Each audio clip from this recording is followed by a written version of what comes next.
तो मित्रों આપણે ચેપ્ટર 3ની થિયરીના રિવિઝનના વિડીયો છે એ મૂકેલા છે।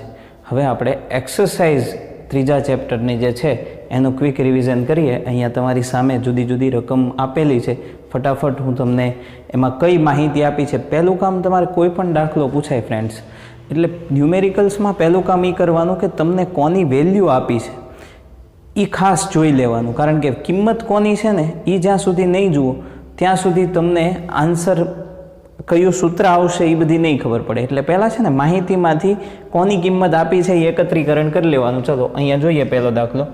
એક મોટર કારમાં સંગ્રાહક કોષનું ઈએમએફ 12 વોલ્ટ છે। ઈએમએફ એટલે એને ઈ વડે દર્શાવવામાં આવે છે। ચલો આ જે ઈ છે એ તમને આપ્યો છે 12 વોલ્ટ। ઓકે, આંતરિક અવરોધ 0.4 ઓહમ છે, તો આંતરિક અવરોધ R બરાબર 0.4 ઓહમ છે। તો કોષ દ્વારા ઉદ્ભવતો મહત્તમ પ્રવાહ, ચલો મહત્તમ પ્રવાહ I મેક્સિમમ। ચલો હવે છે ને જ્યારે વિદ્યુત કોષ આપ્યો હોય ત્યારે વિદ્યુત કોષ માટે આપણી પાસે પ્રવાહનું સૂત્ર છે જે આપણે ભણેલા છીએ, તમને ખ્યાલ હોવો જોઈએ કે પ્રવાહ I બરાબર EMF E છેદમાં કેપિટલ R સ્મોલ r છે એ આંતરિક અવરોધ છે। હવે જ્યારે પ્રવાહ મેક્સિમમ થાય ફ્રેન્ડ્સ, પ્રવાહ મહત્તમ થાય ત્યારે R ની કિંમત છે એ 0 લઈ લેવાની। R તમે 0 લઈ લો એટલે એ વખતે પ્રવાહનું સૂત્ર મહત્તમ થાય, તો I મેક્સિમમ મહત્તમ પ્રવાહ બરાબર સૂત્ર થઈ જશે E/I। ચલો E ની કિંમત આપી છે 12 વોલ્ટ, R ની કિંમત આપી છે 0.4, આ ગણી લેજો એટલે તમને મહત્તમ પ્રવાહ મળી જશે, બરાબર। તો આ તમને આવડે એવું છે। ચલો એના પછી નેક્સ્ટ જોઈએ। 10 વોલ્ટ ઈએમએફ ધરાવતા એક વિદ્યુત કોષનો આંતરિક અવરોધ, ચલો કઈ કઈ માહિતી આપી છે એ હું લખતો જાઉં છું। ઈએમએફ E બરાબર 10 વોલ્ટ, ચલો 10 વોલ્ટનું ઈએમએફ આપ્યું છે।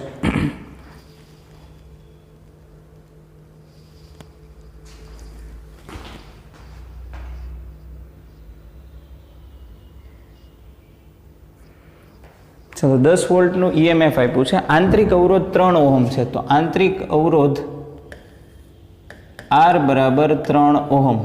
ઓકે, પરિપથમાં વહેતો પ્રવાહ 0.5 એમ્પિયર હોય, ચલો પરિપથમાં વહેતો પ્રવાહ I બરાબર 0.5 એમ્પિયર।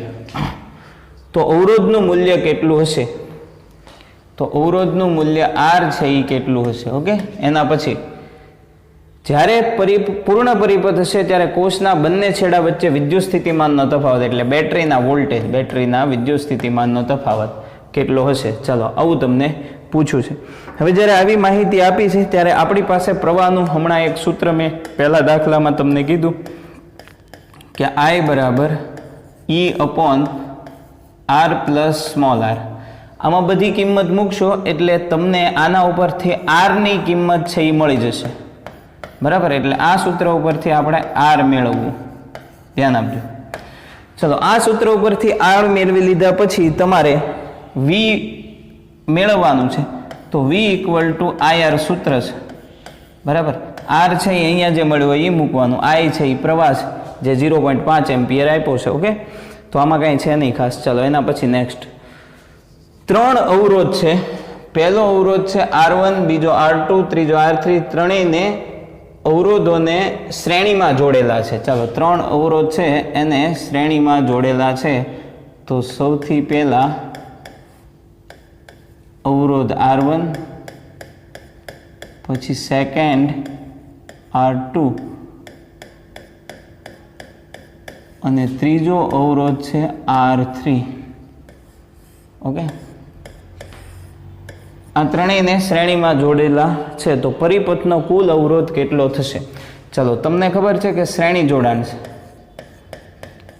તો શ્રેણી જોડાણમાં સમતુલ્ય અવરોધ RS એટલે સિરીઝ, શ્રેણીમાં સમતુલ્ય અવરોધનું સૂત્ર છે R1 plus R2 plus R3। ખાસ ધ્યાન આપજો મિત્રો, ત્રણેયનો સીધો સરવાળો થાય ત્રણેય અવરોધોનો, બરાબર, કારણ કે શ્રેણી જોડાણ છે।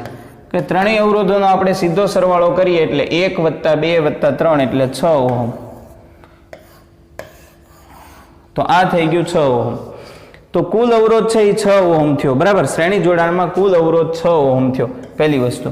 તો તમારે પહેલા તો ત્રણેયનો સરવાળો કરી દેવાનો છે, ઓકે, કારણ કે શ્રેણી જોડાણ છે, શ્રેણી જોડાણમાં ત્રણેયનો સરવાળો કરવાનો. ચલો પછી કીધું છે જો પરિપથને 12 વોલ્ટના EMF ધરાવતા વિદ્યુત કોષ સાથે જોડવામાં આવે અને આંતરિક અવરોધને અવગણવામાં આવે તો દરેક અવરોધ માટે વિદ્યુત સ્થિતિમાનનો તફાવત કેટલો હશે? ચલો આને જે બેટરી સાથે જોડી છે એ બેટરી છે એ 12 વોલ્ટની બેટરી છે એવું તમને આમાં કીધું છે, એવું વિચારો. ઓકે, 12 વોલ્ટની બેટરી સાથે જોડી દો તો ત્રણેયમાં વિદ્યુત સ્થિતિમાનનો તફાવત કેટલો આવશે? ચાલો પહેલા અવરોધના બે છેડા વચ્ચે વિદ્યુત સ્થિતિમાનનો તફાવત R1, બીજા અવરોધના બે છેડા વચ્ચે વિદ્યુત સ્થિતિમાન V1, V2 અને આ V3. હવે છે ને તમે એક યાદ રાખો, જ્યારે શ્રેણી જોડાણ હોય ત્યારે પ્રવાહ સમાન પસાર થાય. Q સમાન એટલે પ્રવાહ છે એ સમાન હોય, દરેકમાંથી પ્રવાહ સરખો પસાર થાય શ્રેણી જોડાણમાં. પછી કેપેસિટર હોય કે અવરોધ હોય, પ્રવાહ સમાન હોય પણ વિદ્યુત સ્થિતિમાન છે ને એ અલગ હોય. એટલે અહીંયા છે ને વિદ્યુત સ્થિતિમાન તમારે બધાના મેળવવા પડશે. ચલો પહેલું કામ તમારે એ કરવાનું કે કુલ પ્રવાહ આમાંથી કેટલો આવશે. જે પ્રવાહ અહીં આવશે એ પહેલામાંથી, બીજામાંથી, ત્રીજામાંથી પસાર થશે. તો પહેલું કામ આપણે કરવાનું છે કુલ પ્રવાહ મેળવવાનો છે. ચલો કુલ પ્રવાહ મેળવવા માટે આપણી પાસે એક સૂત્ર છે, એ સૂત્રનો આપણે ઉપયોગ કરીએ. સૂત્ર છે V = IR. ઓકે, આ સૂત્ર છે, ધ્યાન આપજો. પ્રવાહ I તમારે જોતો હોય તો V/R કરવું પડે. હવે R એટલે આ જે સમતુલ્ય મળ્યું છે ને એ, અને V એટલે તમે 12 વોલ્ટની બેટરી જોડો છો એ, એટલે 12/6 એટલે તમને જવાબ મળશે 2 એમ્પિયર. બરાબર, આ બધું આમ ગણીશ નહીં, તમે ખાલી સમજી લો. ચલો 2 એમ્પિયર પ્રવાહ છે. 2 એમ્પિયર પ્રવાહ પહેલા અવરોધમાંથી પસાર થશે, બીજામાંથી પસાર થશે અને ત્રીજામાંથી પસાર થશે. પણ ત્રણેયમાં પ્રવાહ સમાન પણ વિદ્યુત સ્થિતિમાન અલગ, અને તમારે વિદ્યુત સ્થિતિમાન મેળવવાનું છે. હવે આપણે સૂત્ર લખીએ V = IR. ધ્યાન આપજો, પહેલાના બે છેડા વચ્ચે એટલે V1, તો પ્રવાહ તો I1 કહેવાની જરૂર નથી કારણ કે પ્રવાહ સરખો જ પસાર થાય. અહીંયા આપણે લખશું R1. ઓકે, R1 એટલે પહેલો અવરોધ, I એટલે 2 એમ્પિયર. આ મૂકશો એટલે તમને પહેલું વોલ્ટેજ મળી જશે. ચલો બીજો વિદ્યુત સ્થિતિમાનનો તફાવત V2 બરાબર આપણે ઇક્વેશન લખશું IR2. ઓકે, I છે એ તો પ્રવાહ આ જ પસાર થશે બીજામાંથી, તે પણ અવરોધ છે એ બીજો લેવાનો. બીજો અવરોધ છે એ કેટલો છે તમને ત્યાં આપ્યો છે, 2 ઓહમ છે. ઓકે, તો અહીંયા 2 લેવાનું, અહીંયા 1 લેવાનું, અને હવે V3 બરાબર IR3. ઓકે, I તો આનો આ જ આવશે અને R3 છે એ 3 આવશે. તો આના ઉપરથી તમને આ સોલ્વ થઈ જશે, ખાસ યાદ રાખજો. ચાલો એના પછીનો 3 અવરોધો છે અને સમાંતરમાં જોડવામાં આવ્યા. ચાલો સમાંતરમાં જ્યારે જોડવામાં આવે એટલે આકૃતિ છે એ જો તમારે ડ્રો કરવી હોય તો આવી રીતે આ પહેલો અવરોધ છે, આ બીજો અવરોધ છે અને આ ત્રીજો અવરોધ છે. અહીંયા બેટરી જોડેલી છે. ઓકે, ચલો 3 અવરોધને સમાંતરમાં જોડવામાં આવે છે. 3 અવરોધને સમાંતરમાં જોડવામાં આવે છે. એમાં પહેલો અવરોધ છે R1 બરાબર 2 ઓહમ, R2 બરાબર 4 ઓહમ અને R3 બરાબર 5 ઓહમ. ઓકે, કુલ અવરોધ કેટલો થશે? ચલો અવરોધ છે, જુઓ કેપેસિટરના અને અવરોધના સૂત્ર છે એ અલગ અલગ છે, આ ખાસ યાદ રાખજો. ચલો અવરોધ છે એને ત્રણેયને સમાંતરમાં જોડવામાં આવ્યું છે. જ્યારે અવરોધને સમાંતરમાં જોડો ત્યારે 1/ વાળું સૂત્ર આવે, તો 1/Rp = 1/R1 + 1/R2 + 1/R3. Okay, આ ઇક્વેશન આવશે. ચલો સમાંતર, આ હકીકતે કેપેસિટરમાં છે ને સીધો સરવાળો થાય, સમાંતરમાં અવરોધમાં 1 વાળું છે. એટલે અવરોધ કેપેસિટરના જે અવરોધમાં જે શ્રેણીનું છે એ કેપેસિટરમાં સમાંતરનું છે, અને કેપેસિટરમાં જે સમાંતરનું છે આમાં શ્રેણીનું છે. આ યાદ રાખજો. ચલો આમાં કિંમત મૂકશો એટલે Rp તમને મળી જશે. ઓકે, તો પહેલું કામ એ કરી લેવાનું. ચલો પછી બીજો પોઈન્ટ છે એ આપણે જોતા જઈએ. તો સેકન્ડ પોઈન્ટમાં તમને એવું કીધું છે કે પરિપથને 20 વોલ્ટ EMF ધરાવતા વિદ્યુત કોષ સાથે, એટલે આ વિદ્યુત કોષ જોડેલો છે એ સપોઝ 20 વોલ્ટનો છે, તો આપણે લખીએ કે V બરાબર 20 વોલ્ટ. ઓકે, જોડવામાં આવે છે આંતરિક અવરોધને અવગણવામાં આવે તો દરેક અવરોધ પાસે પ્રવાહનું મૂલ્ય મેળવો અને કોષમાંથી કેટલો પ્રવાહ છે એ પસાર થશે. ચલો, દરેક પાસે પ્રવાહ કેટલો હશે? ચલો, દરેક પાસે પ્રવાહ કેટલો હશે એટલે તમારે શું કરવાનું છે? સમાંતરમાં છે. સમાંતરમાં જ્યારે હોય ને ત્યારે પ્રવાહ છે એ અલગ હોય, પ્રવાહ અલગ હશે અને વિદ્યુત સ્થિતિમાન છે એ સમાન હોય. બીજું, દરેક અવરોધમાં વિદ્યુત સ્થિતિમાન સમાન આવે એટલે પહેલું છે ને એમાં વિદ્યુત સ્થિતિમાન V, આમાંય V અને આમાંય V અને બેટરી જેટલું આવે. આ ખાસ યાદ રાખજો. તો સમાંતર જોડાણ હોય ને ત્યારે પ્રવાહ અલગ હોય અને વિદ્યુત સ્થિતિમાન સમાન હોય. શ્રેણીમાં આના કરતા ઊંધું હતું, આપણે હમણાં જોયું આના પહેલાનું ઉદાહરણ, બરાબર. તો વિદ્યુત સ્થિતિમાન છે એ બધામાં સમાન આવશે. એક નક્કી થઈ ગયું. ચલો, વિદ્યુત સ્થિતિમાન સમાન આવે તો કુલ પ્રવાહ કેટલો પસાર થાય અહીંયાથી? કુલ પ્રવાહ I. ચલો, કુલ પ્રવાહ છે એ તમને મેળવવાનો કીધો છે. ચલો, કુલ પ્રવાહ તો તમને મળી જશે, પણ તમે બીજું એક કામ કરી શકો કે કુલ પ્રવાહ પછી આપણે મેળવીએ. પહેલામાંથી પસાર થતો પ્રવાહ, ચલો, પહેલો છે આ R1, R2 અને R3.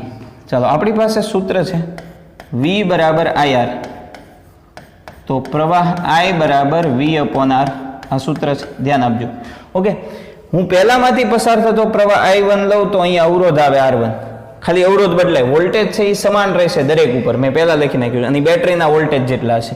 ચલો, પછી I2 બરાબર V/R2 અને I3 બરાબર V/R3. ઓકે, આ ત્રણેયનો સરવાળો કરો એટલે અહીંયા 3 ભાગ પડ્યા છે, I1, I2, I3. ત્રણેયનો સરવાળો કરો એટલે કુલ I મળી જાય, કુલ આવતો પ્રવાહ. બહુ સિમ્પલ છે, પણ યાદ રાખો સમાંતર જોડાણમાં પ્રવાહ જુદો હોય, અલગ અલગ હોય દરેક અવરોધમાં, પણ દરેક અવરોધમાં વિદ્યુત સ્થિતિમાનનો તફાવત સમાન હોય અને બેટરીના વોલ્ટેજ જેટલો હોય. ચાલો, એના પછી નેક્સ્ટ, એક ઉષ્મીય પદાર્થનો ઓરડાના તાપમાને અવરોધ, ઓરડાના તાપમાને જે અવરોધ છે એ અવરોધને આપણે કહી દઈશું R0. સમજો, તો ઓરડાના તાપમાને જે આપ્યો એ રેફરન્સ પોઈન્ટ છે. રેફરન્સ પોઈન્ટે જે અવરોધ હોય, ઓરડાના તાપમાને અવરોધ આપ્યો છે 100 ઓહમ. ઓકે, ઓરડાનું તાપમાન છે એને આપણે કહી દઈશું T0. ઓરડાનું તાપમાન તમને આપ્યું છે 27 ડિગ્રી સેલ્સિયસ. ઓકે, તો આ થઈ ગયું 27 ડિગ્રી સેલ્સિયસ. જો અવરોધ 117 ઓહમ થાય, ઓકે, હવે અવરોધ R, પછી પહેલા R0 કહી દેવાનું, પછી 117 ઓહમ અવરોધ થાય ત્યારે તાપમાન કેટલું હશે? હવે તાપમાન અને અવરોધના પ્રશ્ન પૂછાય એટલે તમારે વિચાર્યા વગર એક સૂત્ર લખી નાખવાનું. એ સૂત્ર છે R બરાબર R0 કૌંસમાં 1 + આલ્ફા T - T0. ઓકે, આ ઇક્વેશન કાયમ તમારે યાદ રાખવાનું છે. આ ચેપ્ટરનું એવરગ્રીન સૂત્ર છે R બરાબર R0 1 + આલ્ફા T - T0. 0 કે 27 ડિગ્રી વાળું હોય ને એને R0 અને T0 કહી દેવાનું, પછીના અવરોધને R અને T કહેવાનું. અહીંયા RT કહો તોય ચાલે, તો RT થશે. ઓકે, આમાં કિંમત મૂકશો એટલે તમને આન્સર મળી જશે. આલ્ફા છે એ તાપમાન ગુણાંક છે જે અહીંયા તમને આપેલું છે. ઓકે, તો સિમ્પલ છે. ચાલો નેક્સ્ટ જોઈએ. 6 × 10⁻7 મીટર સ્ક્વેર આડછેદનું ક્ષેત્રફળ. તો પહેલા આપણે લખી નાખીએ આડછેદનું ક્ષેત્રફળ A બરાબર 6 × 10⁻7 મીટર રેઝ ટુ જેટલો અચળ આડછેદ અને 15 મીટર લંબાઈ ધરાવતા, તો લંબાઈ L બરાબર 15 મીટર.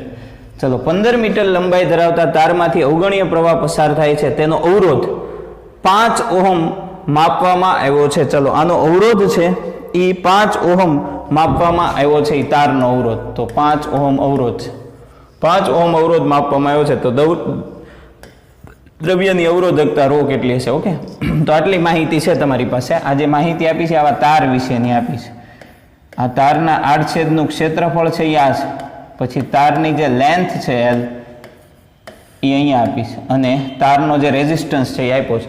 તો બહુ સિમ્પલ છે. આપણી પાસે એક સૂત્ર છે અવરોધનું કે જેમાં આ બધું આપ્યું હોય અને ρ મળે.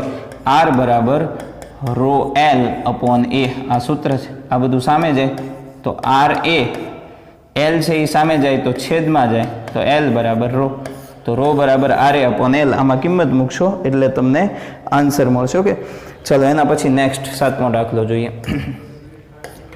ચાલો, 7મા દાખલાની અંદર એક સિલ્વર વાયરનો 27.5 ડિગ્રી સેલ્સિયસ તાપમાને 2.1 ઓહમ અવરોધ છે. ઓકે, તો હવે તમને ખબર પડી ગઈ કે પહેલું જે તાપમાન છે ફર્સ્ટ જે ટેમ્પરેચર છે બરાબર, એ વખતે જે અવરોધ હોય ને એને હંમેશા આપણે કહી દેવાનું R0. તો R0 છે એ છે 27.5 ડિગ્રી સેલ્સિયસ. અને એ વખતે જે ટેમ્પરેચર છે એ ટેમ્પરેચર 27.5 છે. ટેમ્પરેચર 27.5 ડિગ્રી સેલ્સિયસ છે. 27 વાળા તાપમાનને T0 કહી દેવાનું. એ વખતે જે અવરોધ છે એ 2.1 ઓહમ અવરોધ છે 100 ડિગ્રી સેલ્સિયસ તાપમાને. તો બીજું તાપમાન છે ને એને આપણે T કહી દઈએ, એ છે 100 ડિગ્રી સેલ્સિયસ તાપમાને. અવરોધ તમને આપી દીધો છે તો એ બીજો અવરોધ R અથવા RT છે 2.7 ઓહમ. ઓકે, તો સિલ્વરની અવરોધકતાનો તાપમાન ગુણાંક બરાબર, અવરોધકતાનો તાપમાન ગુણાંક એટલે તમારે આલ્ફા મેળવવાનો છે. હવે આના માટે આપણી પાસે એક સૂત્ર છે, એ સૂત્રનો આપણે અહીંયા ઉપયોગ કરીએ. એ સૂત્ર છે R બરાબર R0 1 plus alpha T minus T0. હમણાં મેં લખ્યું હતું એ જ સૂત્ર છે બરાબર. આને આપણે કહી દઈએ RT. તો આમાં બધી કિંમત મૂકી અને આલ્ફા છે એ તમારે ફાઇન્ડ કરી લેવાનું છે. બહુ સિમ્પલ દાખલા છે, લગભગ આમાં કોઈ જગ્યાએ તમને તકલીફ પડે એવું નથી. ચાલો એના પછી જોઈએ 8મો દાખલો. ઓકે, ચાલો પછી 8મો દાખલો જુઓ. 220 વોલ્ટ સપ્લાયર સાથે જોડેલ 30 વોલ્ટના સપ્લાયર સાથે જોડેલ નાઇક્રોમના ઉષ્મીય દ્રવ્યમાંથી પ્રારંભમાં પ્રવાહ જે પસાર થાય છે. ચલો વોલ્ટેજ આપ્યા છે, આપણે લખતા જઈએ. વોલ્ટેજ આપ્યા છે 230 વોલ્ટ. ઓકે, જોડેલ નાઇક્રોનના ઉષ્મીય દ્રવ્યમાંથી પ્રારંભિક પ્રવાહ એટલે I0 બરાબર 3.2 એમ્પિયરનો પ્રારંભિક પ્રવાહ પસાર થાય છે. ત્યારે થોડી સેકન્ડ પછી પ્રવાહનું મૂલ્ય 2.8 એમ્પિયરના મૂલ્ય પર અચળ થઈ જાય છે. થોડીક વાર પછીના પ્રવાહને આપણે I કહીએ. આ પ્રારંભનો પ્રવાહ છે, થોડી વાર પછી એ 2.8 એમ્પિયર કોન્સ્ટન્ટ થઈ જાય છે પ્રવાહ. ઓકે, તો 27 ડિગ્રી સેલ્સિયસ તાપમાને દ્રવ્યનું અચળ તાપમાન શું છે? 27 ડિગ્રી સેલ્સિયસના ઓરડાના તાપમાને બરાબર. હવે આમાં શરૂઆતનો જે તમને આપ્યું છે એ તમને આપ્યું છે 27 ડિગ્રી સેલ્સિયસ તાપમાન. તો આ છે ને પ્રવાહ I0, તો એ વખતે જે તાપમાન છે એ T0 બરાબર 27 ડિગ્રી સેલ્સિયસ એવું આપણે લેવાનું છે. હવે જ્યારે 2.8 એમ્પિયર પ્રવાહ કોન્સ્ટન્ટ થઈ જાય એ વખતે તાપમાન કેટલું હશે એવો આમાં પ્રશ્ન છે, સમજો બરાબર. તો એ વખતે કેટલું તાપમાન હશે? ચલો અહીંયા તમને આલ્ફા છે એ આપ્યું છે બરાબર 1.70 ગુણ્યા 10⁻⁴. ઓકે, આલ્ફા આપ્યું છે. ચલો તમારે ટી, હવે આમ છે ને ટી અને T0 આવતું હોય ને એવું આપણી પાસે એક સૂત્ર છે. આપણે છેલ્લા 3 દાખલાથી જ સૂત્ર વાપરીએ છીએ કે R બરાબર R0 into 1 plus alpha T minus T0. Okay, તમારે મેળવવાનું છે શું? ટી. તો ટી તો આમાં છે એ મળે, હાલો. પણ આ સૂત્રમાં નથી એવી એકાદી બે વસ્તુ છે. એક આપણી પાસે R નથી અને એક R0 નથી. તો R એટલે પ્રારંભિક અવરોધ અને R0 એટલે અંતિમ અવરોધ. તો આપણે પહેલા અહીંયા સાઈડમાં એક કામ કરીએ કે R0 મેળવી લઈએ. તો આપણી પાસે સૂત્ર છે V બરાબર IR. So I equal to V by R.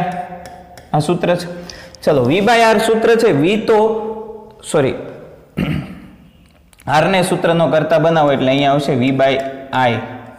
બરાબર, I છે એ સામે જશે V બાય I. ઓકે, અહીંયા ધ્યાન આપો. V છે ને, V એ 230 વોલ્ટ કોન્સ્ટન્ટ છે. એ પ્રવાહ જ્યારે I0 હોય ત્યારે એ 230 વોલ્ટ જ રહેશે અને પ્રવાહ I થઈ જાય ત્યારે એ 230 જ રહેશે. એટલે તમને ખબર પડી કે અહીંયા પ્રવાહ છે એ ખાલી R0 થશે, V તો સરખું જ આવશે. ચલો આના દ્વારા તમને શું મળી જશે? R0 મળી જશે. પછી હું સૂત્ર લખું R બરાબર V અપોન I. ખાસ ધ્યાન આપજો મિત્રો. તો R બરાબર V અપોન I સૂત્ર લખું. V છે એ 230 વોલ્ટ છે અને પ્રવાહ છે એ 2.8 એમ્પિયર છે. એ આમાં લખું એટલે મને R મળી જશે. તો R0 છે એ હું અહીંયા મૂકી દઈશ, R છે એ હું અહીંયા મૂકી દઈશ બરાબર. આમાં જે કિંમત મળે એ અહીંયા મૂકી દેવાની અને આ બે મળી ગયું છે. તો તમને આલ્ફા આપેલું છે, T0 આપેલું છે, આલ્ફા આપ્યું છે. તો આના ઉપરથી તમે T છે એ ફાઇન્ડ કરી શકો. ઓકે ફ્રેન્ડ્સ, નેક્સ્ટ પોઈન્ટ જોઈએ. નીચે આપેલ પસાર થતો પ્રવાહ મેળવો. હવે આમાં છે ને કિર્ચોફનો નિયમ લગાવવાનો છે. હું તમને સહેજ પ્રવાહના ભાગ પાડી દઉં, સમજો કે અહીંયાથી જે પ્રવાહ આવે છે, સપોઝ એ પ્રવાહ I જેટલો છે. અહીંયા જે પ્રવાહ જાય એ I1 જાય, તો અહીંયા આવે I માઇનસ I1. સમજજો, કારણ કે I ના બે ભાગ પડે, I1 આમ ગયું તો I માંથી I1 આ સાઈડ જાય તો અહીંયા વધે I માઇનસ I1. ચાલો I1 અહીંયા જાય તો I1 ના બે ભાગ પડે, આ સાઈડ જાય છે એને આપણે કહી દઈએ I2, અને આ સાઈડ જે આવે છે એને આપણે કહી દઈએ I માઇનસ I1. ઓકે, આ અહીંયા આવશે, આ પ્રવાહ અહીંયા આવશે, એટલે અહીંયા જ્યારે બે પ્રવાહ ભેગા થશે ને ત્યારે આવું થશે. જુઓ, આ I માઇનસ I1 આવડો આ પ્રવાહ, અને આ પ્રવાહ છે એ પ્લસ I2 છે. બરાબર, આ પ્રવાહ અહીંયાથી આવશે, આ બંને અહીંયા જ્યારે ભેગા થશે એટલે આ પ્રવાહ અહીંયા આવી ગયો, આ પ્રવાહ અહીંયા આવી ગયો, તો આ છે I માઇનસ I1, આ છે I minus I1 plus I2. Okay, અને અહીંયાથી એક પ્રવાહ I2 છે એ આવેલો છે, અને અહીંયા સોરી અહીંયા મારે ભૂલ પડી છે, અહીંયા પ્રવાહ I1 આવ્યો. બરાબર, આ I1 છે તો અહીંયા આવશે I1 માઇનસ I2, એટલે અહીંયા આવશે I1 માઇનસ I2, તો I1 માઇનસ I2 એટલે આ બે કેન્સલ થશે અને છેલ્લે પ્રવાહ I થઈ જશે. સમજો, બરાબર. આમ તો તમને ખ્યાલ આવ્યો છે, ફરીથી કહી દઉં. પ્રવાહ I આવ્યો, એના બે ભાગ પડ્યા, I1 અને અહીંયા I માઇનસ I1. I1 અહીંયા ગયો, બે ભાગ પડ્યા, I2, તો અહીંયા વધ્યું ને I1 માઇનસ I2. બરાબર, આ પ્રવાહ અહીંયા આવશે, આ પ્રવાહ અહીંયા આવશે, બે ભેગા થશે. હવે તમારે આમાં શું કરવાનું છે, તો સૌથી પહેલાં એક આ સાઈડનો જે ભાગ છે જે હું તમને લખી દઉં છું,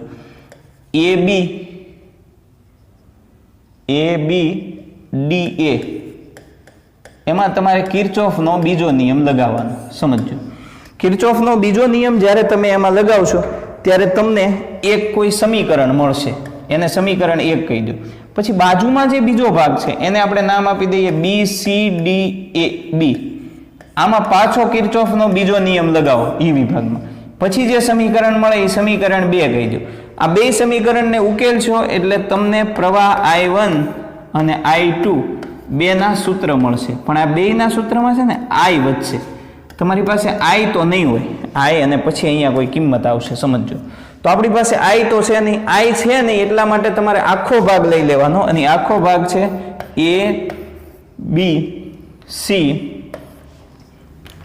ABC, આને કહી દઈએ EF. તો આપણું સૂત્ર થશે ABCE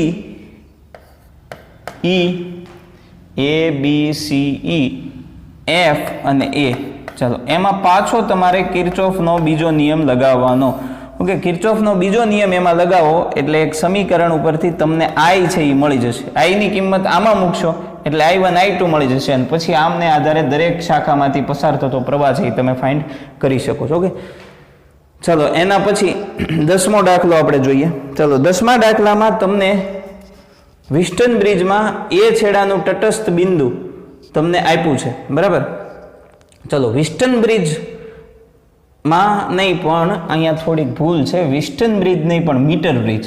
ઓકે, મીટર બ્રિજની રચના આપણે ગયા લેક્ચરમાં વિડીયોમાં જોયેલું છે. બરાબર, મીટર બ્રિજ કેવી રીતે હોય તો તમને ખબર છે.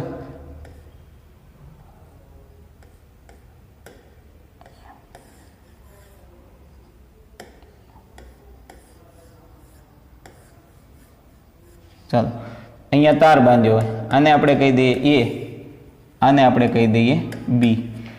અહીંયા તમે એક અવરોધ જોડેલો હોય, અહીંયા જે અવરોધ આપ્યો છે ને એ લોકોએ આપ્યો છે X, અને અહીંયા જે અવરોધ જોડ્યો હોય એ અવરોધ છે Y.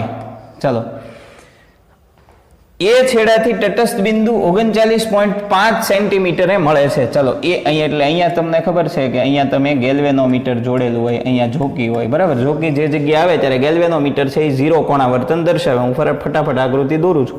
બરાબર, તો એ વખતે અહીંયા જે લંબાઈ આવી છે,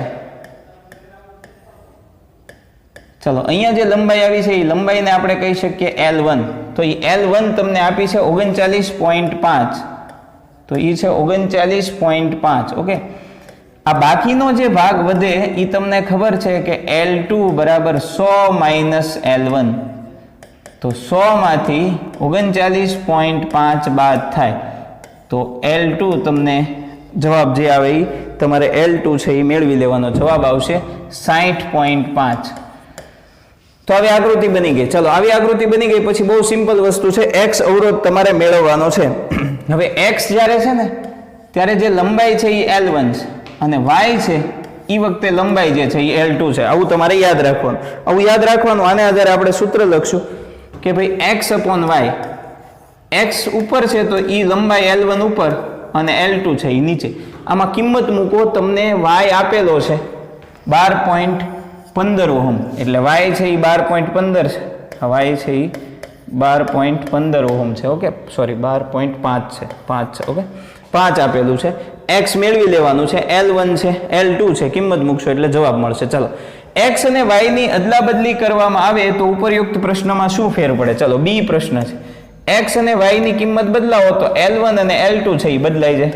એ તો બહુ સિમ્પલ છે, બરાબર, કારણ કે અહીંયા x છે એ હું અહીંયા લઈ લઉં, y છે અહીંયા લઈ લઉં તો 39.5 સામે વયું જાય અને 60.5 આ સાઈડ આવી જાય. ટૂંકમાં L1 અને L2 છે એ બદલાઈ જાય. સિમ્પલ. ચલો, સંગ્રાહક કોષ અને ગેલ્વેનોમીટરના સ્થાનને તટસ્થ બિંદુએ બદલાવવામાં આવે તો શું થશે? ગેલ્વેનોમીટર પ્રવાહ દર્શાવશે. ચલો, અહીંયા છે ને સંગ્રાહક કોષ જોડ્યો હોય, અહીંયા કંઈક સંગ્રાહક કોષ હોય, તો આ સંગ્રાહક કોષ છે એ કાઢી નાખો અને એની જગ્યાએ આ ગેલ્વેનોમીટર જોડી દો અને ગેલ્વેનોમીટરની જગ્યાએ તમારે સંગ્રાહક કોષ બેને બદલી નાખવાના. તો તમને કીધું છે કે ગેલ્વેનોમીટર પ્રવાહ દર્શાવશે, બરાબર, તો ગેલ્વેનોમીટર પ્રવાહ દેખાડશે? તો ના, ગેલ્વેનોમીટર પ્રવાહ દેખાડશે નહીં. બહુ સિમ્પલ પ્રશ્ન છે. આવા પ્રશ્ન હોય તો તમારે માર્ક તો પૂરા જ આવે એવું છે. ચલો, 11મો પ્રશ્ન છે. 8 વોલ્ટ EMF, બરાબર, એટલે એને આપણે કહી દઈએ E બરાબર 8 વોલ્ટ. 8 વોલ્ટ EMF ધરાવતા એક સંગ્રાહક કોષ 0.5 ઓહમના આંતરિક અવરોધ સાથે, તો R બરાબર 0.5 ઓહમના આંતરિક અવરોધ સાથે 120 વોલ્ટના DC સપ્લાયર સાથે જોડેલું છે. તો V બરાબર 120 વોલ્ટ DC સપ્લાયર સાથે જોડેલું છે. 15.5 ઓહમના અવરોધથી શ્રેણી અવરોધથી ચાર્જ કરવામાં આવે છે, એટલે અવરોધ R બરાબર 15.5 ઓહમ. ઓકે, ચાર્જિંગ દરમિયાન ટર્મિનલ વોલ્ટેજ શું હશે અને ચાર્જિંગ પરિપથમાં શ્રેણી અવરોધ રાખવાનો ઉદ્દેશ શું? આ તો થિયરીનો ટોપિક છે, બરાબર, હમણાં તમને કહી દઉં. ઓકે, જુઓ, ચાર્જિંગ દરમિયાન સંગ્રાહક કોષના બે છેડા વચ્ચે ચાર્જિંગ દરમિયાન સંગ્રાહક કોષના બે છેડા વચ્ચે ખરું વિદ્યુત સ્થિતિમાનનો તફાવત, પણ ચાર્જિંગ દરમિયાન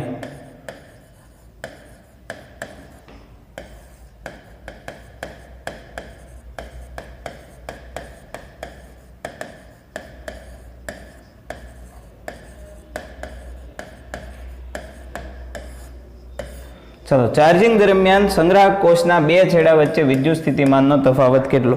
હવે આપણે છે ને અહીંયા 3 સ્ટેપમાં આ દાખલો છે એ ગણશું, તમે ધ્યાન આપજો. પહેલું કામ આપણે કરશું,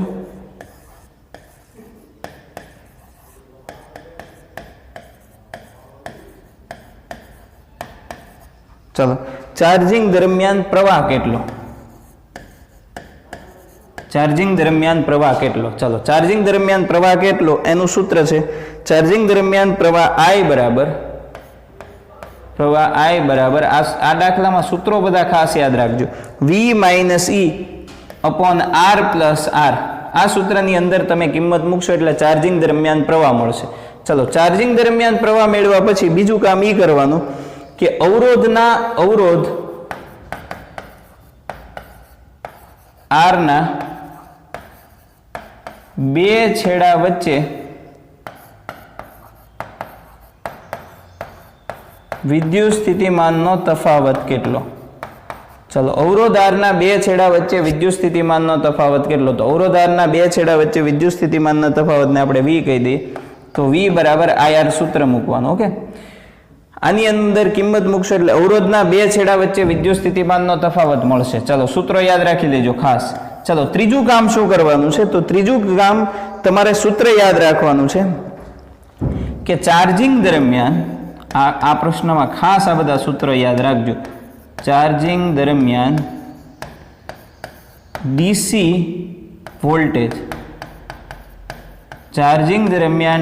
વોલ્ટેજ બરાબર, ખાસ ધ્યાન આપજો, ચાર્જિંગ દરમિયાન DC વોલ્ટેજ. ચલો, ચાર્જિંગ દરમિયાન DC વોલ્ટેજ છે એ કેટલા થશે? તો ચાર્જિંગ દરમિયાન DC વોલ્ટેજ છે એ બેટરીના વોલ્ટેજ બેટરીના વોલ્ટેજ વત્તા અવરોધના બે છેડા વચ્ચે વોલ્ટેજ કયો કે વિદ્યુત સ્થિતિમાનનો તફાવત અથવા પોટેન્શિયલ ડિફરન્સ પીડી કયો, બધું સરખું છે. ઓકે, ચાર્જિંગ દરમિયાન ડીસી વોલ્ટેજ કેટલા છે? તો ચાર્જિંગ દરમિયાન સંગ્રાહક કોષના છેડા વચ્ચે, ચલો ચાર્જિંગ દરમિયાન ડીસી વોલ્ટેજ તમને આપ્યા છે, બરાબર, ખાસ ધ્યાન આપજો, આપ્યું છે એટલે અહીંયા આવશે 120, બરાબર. બેટરીના વોલ્ટેજ એટલે ઈ બેટરી એટલે સંગ્રાહક કોષના બે છેડા વચ્ચે વોલ્ટેજ, ઈ બેટરીના વોલ્ટેજ થયા, તો ઈ આપણો જવાબ છે, બરાબર. તો ઈ બેટરીના વોલ્ટેજ છે એ આપણે એમ નામ રાખશું, વત્તા અવરોધના બે છેડા વચ્ચે વોલ્ટેજ તમને અહીંયાથી મળ્યું છે, ઈ કિંમત અહીં મૂકી દેવાની, આ સામે જાય એટલે બેટરીના વોલ્ટેજ મળી જશે. ઓકે, ચલો નેક્સ્ટ પોઈન્ટ જોઈએ. બહુ સિમ્પલ બધા દાખલા છે. પોટેન્શિયોમીટર માં 1.25 વોલ્ટ ઈએમએફ, એટલે આપણે કહી દઈએ પહેલું ઈએમએફ E1 બરાબર 1.25 વોલ્ટ. ચલો તમને ખબર છે કે પોટેન્શિયોમીટર છે એ બે બેટરી છે એના ઈએમએફની સરખામણીમાં પોટેન્શિયોમીટર ઉપયોગી છે. મેં તમને થિયરીમાં કીધું હતું કે પ્રશ્ન ટેક્સ્ટબુકમાંથી છે, તમે જોઈ લેજો, બરાબર. તો એના રિલેટેડ આ છે. 1.25 વોલ્ટ ઈએમએફ ધરાવતા કોષને જોડતા વાયર 35 સેન્ટીમીટરની લંબાઈએ તટસ્થ બિંદુ, તો E1 આપણે કીધું છે એ વખતે લંબાઈ L1 બરાબર 35 સેન્ટીમીટર.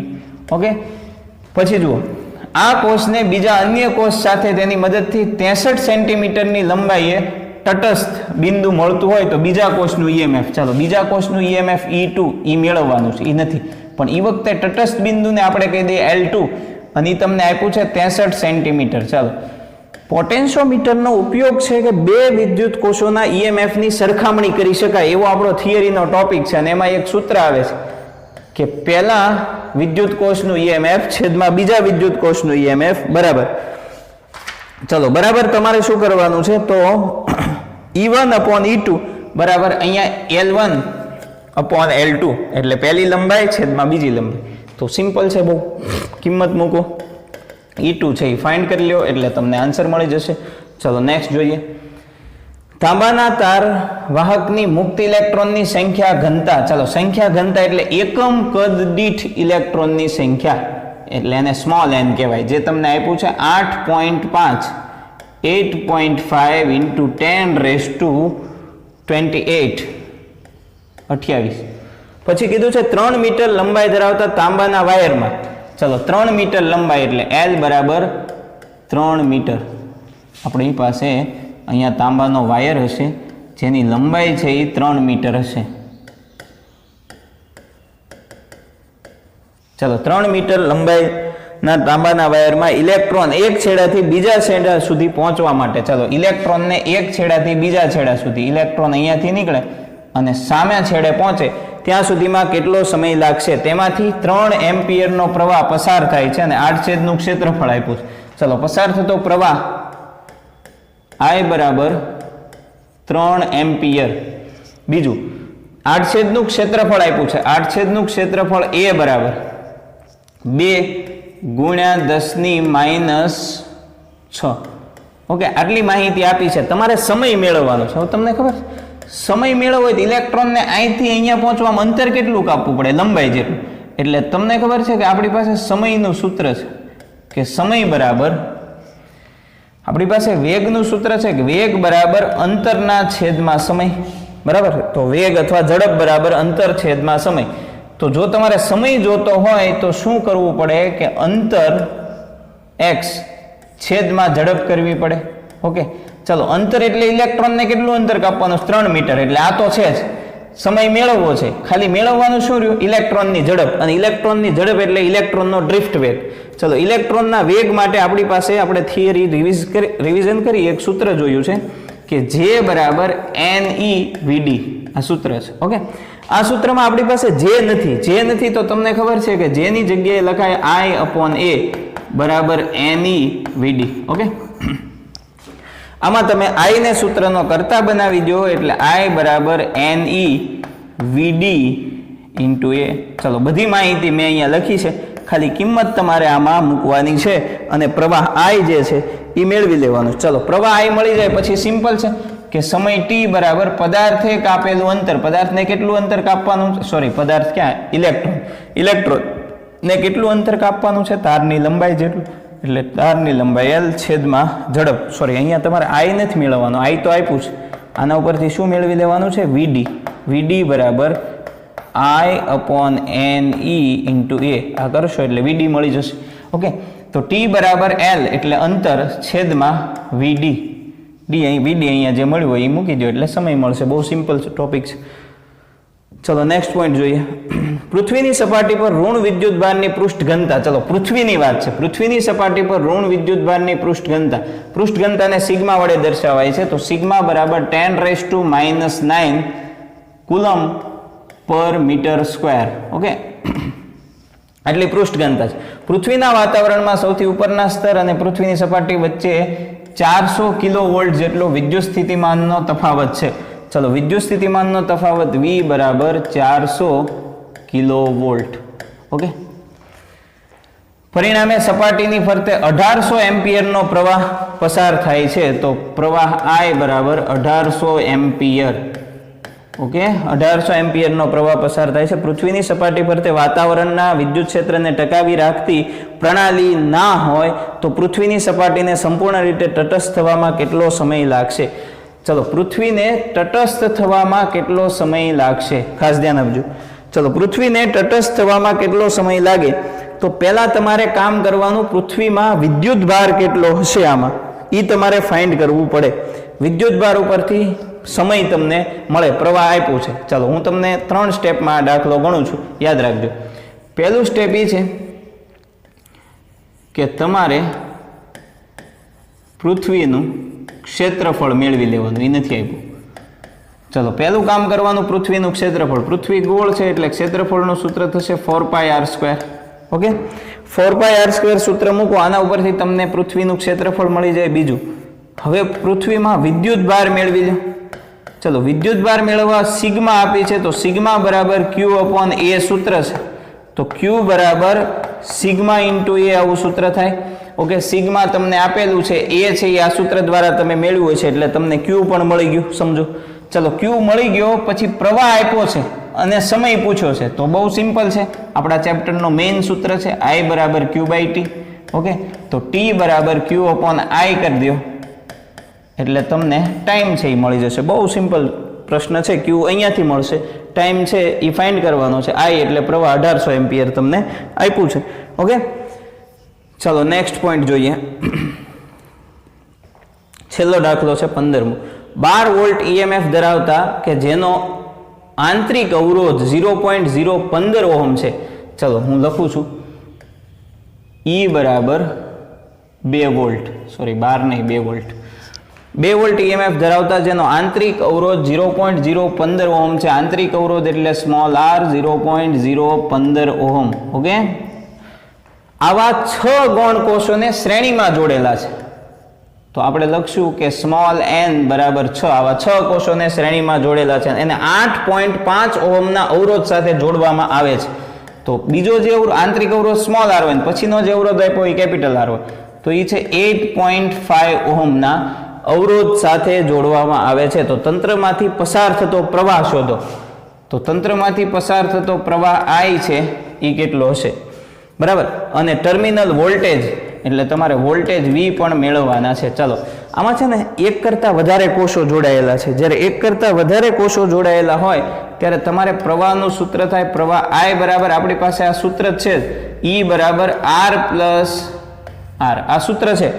આ સૂત્રમાં જ્યારે એક કરતાં વધારે કોષો આ એક જ કોષ જોડાયેલું હોય ને તો આ સૂત્ર છે, પણ એક કરતાં વધારે કોષ જોડેલા હોય એટલે EMF છે ને આ 1 છે, એવા 6 છે એટલે EMF 6 વખત આવે. એટલે અહીંયા સોરી જે હોય n કરી દેવાનું, n ની જગ્યાએ આવશે આમાં 6 પણ n. ચલો આંતરિક અવરોધ છે ને એક બેટરીને એક વખત E હોય, એવા n બેટરી હોય તો અહીંયા NR થાય, બાકી બધું એમ નામ રહે. ચલો આમાં કિંમત મૂકશો એટલે તમને પ્રવાહ મળી જશે. n એટલે 6 છે. I મળી જાય પછી V બરાબર IR સૂત્ર મૂકવાનું, બરાબર. આ V તમને અહીંયા I તમને આ સૂત્રમાં જે મળ્યું છે અહીંયા મૂકી દેવાનો, અને R જે છે એ 8.5 ઓહમ આપ્યું છે, તો આ A છે. ઓકે ફ્રેન્ડ્સ, હવે જોઈએ 15મા દાખલાનો B પોઈન્ટ. લાંબા વપરાશ પછી એ ગૌણ કોષના ઈએમએફ 1.9 વોલ્ટ છે અને 380 ઓહમનો બહુ મોટો આંતરિક અવરોધ પણ છે. લાંબા વપરાશ પછી ગૌણ કોષનો ઈએમએફ 1.9 વોલ્ટ છે તો ઈએમએફ E બરાબર 1.9 વોલ્ટ. ઓકે, 380 ઓહમનો બહુ મોટો આંતરિક અવરોધ પણ છે એટલે આંતરિક અવરોધ સ્મોલ r બરાબર 380 ઓહમનો આંતરિક અવરોધ છે. કોષમાંથી મહત્તમ પ્રવાહ કેટલો પસાર થઈ શકે એટલે તમારે મહત્તમ પ્રવાહ I મેક્સિમમ કેટલો પસાર થાય. ઓકે, શું આ કોષ કારની મોટરને ચલાવી શકે? ચાલો હવે આપણે આજે મેળવવાનું છે I મેક્સિમમ, બરાબર. તો આ 380 છે, બરાબર. તો કિંમત કદાચ કંઈક થોડું છે. હવે આપણી પાસે પ્રવાહનું સૂત્ર છે, પ્રવાહ I બરાબર E/R પ્લસ R, આ સૂત્ર છે. ઓકે, આમાં કાંઈ n કે એવું કાંઈ જોડેલું નથી, એક જ છે. પણ પ્રવાહ મેક્સિમમ કીધો, જ્યારે પ્રવાહ મેક્સિમમ કે ત્યારે R બરાબર 0 કરી દેવાનું. R બરાબર 0 કરી દો એટલે પ્રવાહ છે એ મેક્સિમમ થઈ જાય અને મેક્સિમમ પ્રવાહ થઈ ગયો E/R. ઓકે, ચલો E 1.9 અને સ્મોલ r છે 380.